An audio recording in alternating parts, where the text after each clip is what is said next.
skating, and we know that Elise Couture has been skating. What is kind of the latest on their statuses? Just that.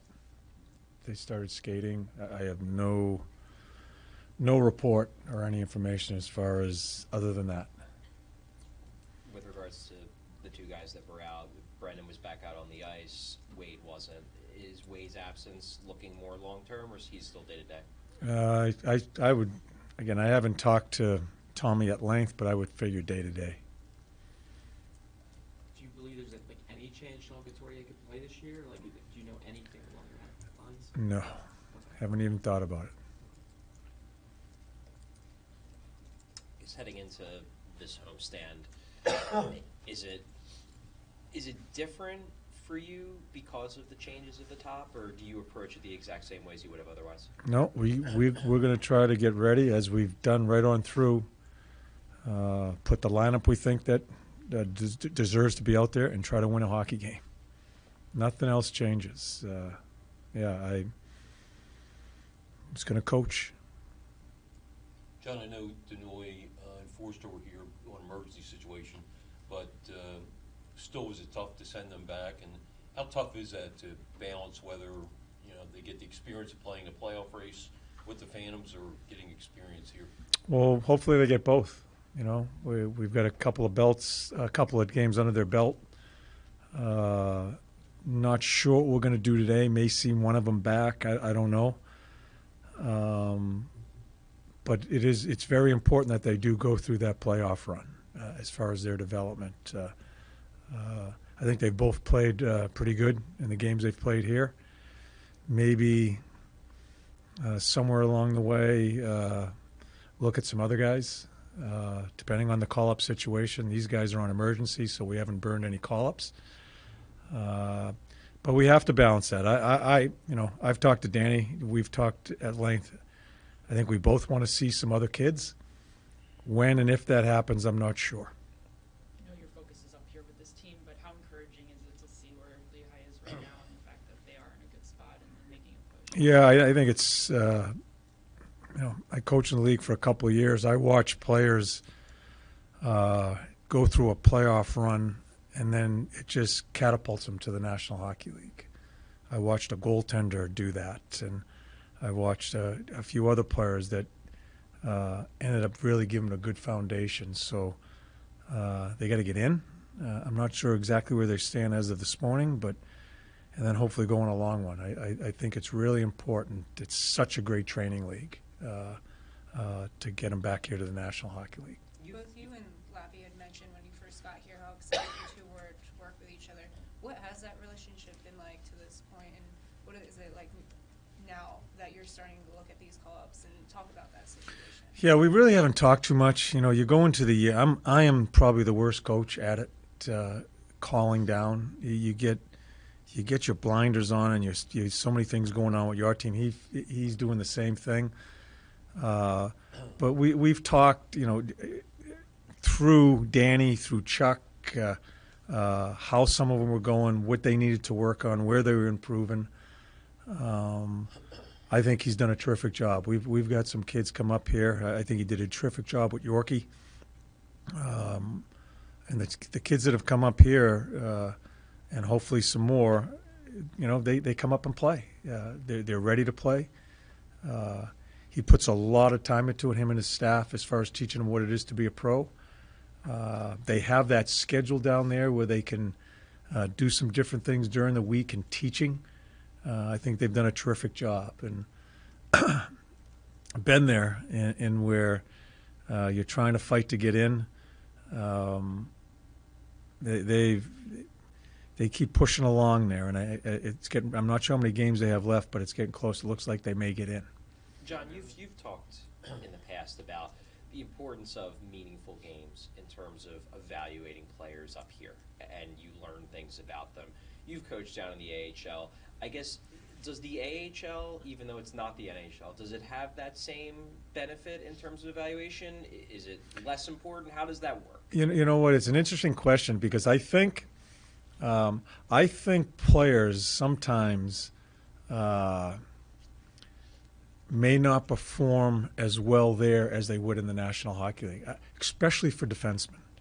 I think defensemen positioning from your other teammates, just your concept as far as guys being in position for defensemen is so important to make it an easier job for them.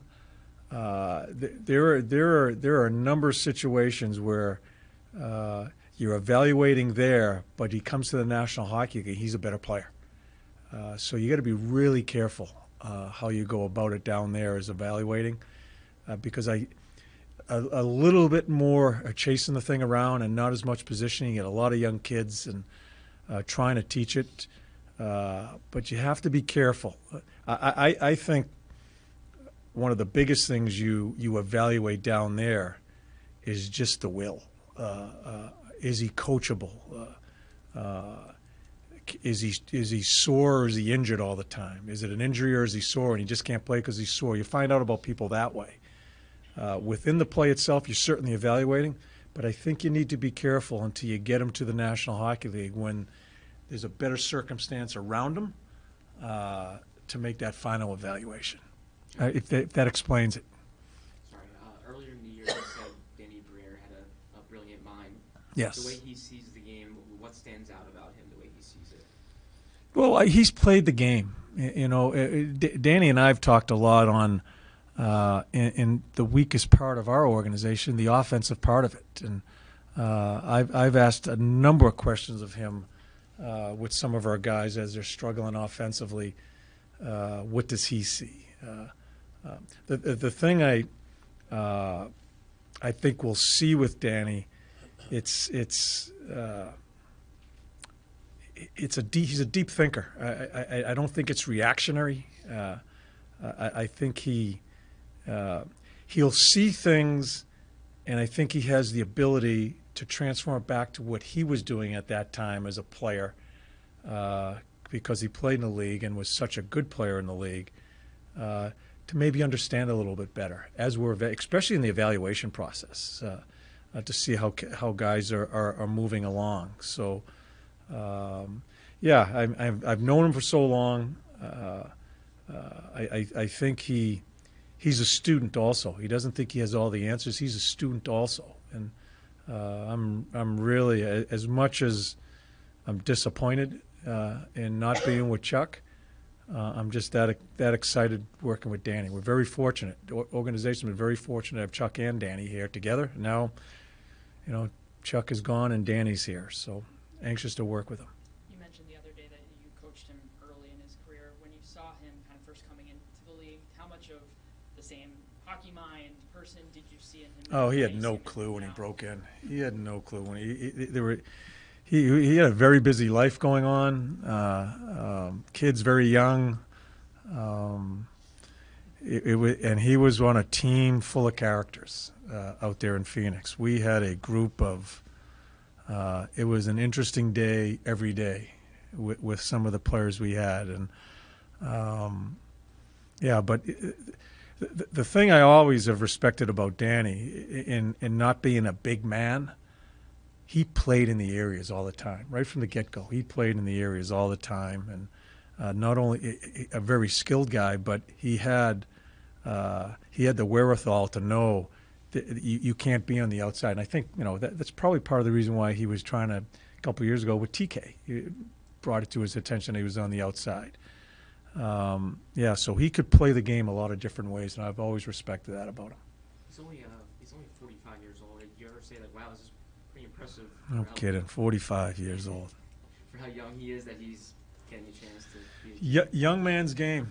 Young man's game in the business part of it, in the front office part of it.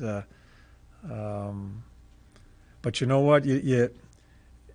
It depends what the maturity level. Your age is your number. I think he's done his time and really working at this part of it. I think he's mentioned to you guys he's always thought about this part of the game, and he's done his time.